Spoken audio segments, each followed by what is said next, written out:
নমস্কার বন্ধুরা, তোমরা সবাই কেমন আছো? আশা করি তোমরা সবাই ভালো আছো।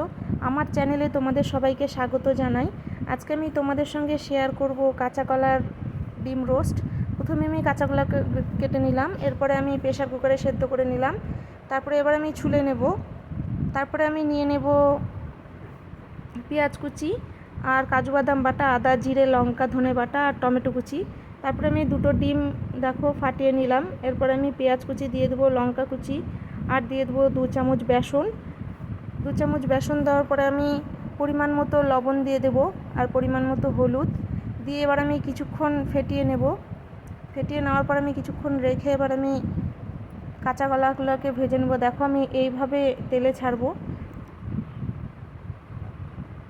দেখো আমি এইভাবে ভেজে নেব।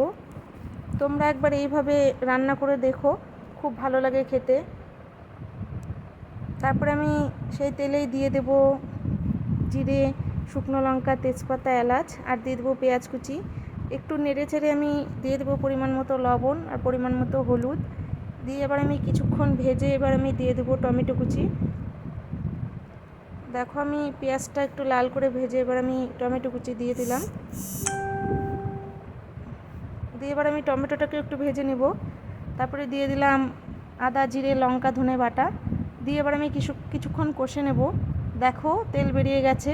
এবার দিয়ে দেবো কাজু বাটা। আমি কাজু বাটা দিয়ে বেশিক্ষণ ভাজবো না। দেখো একটু নেড়ে চেড়ে আমি পরিমাণ মতো জল দিয়ে দিলাম। যখন ঝোলটা ফুটে যাবে তখন আমি কলাগুলোকে ছেড়ে দেব।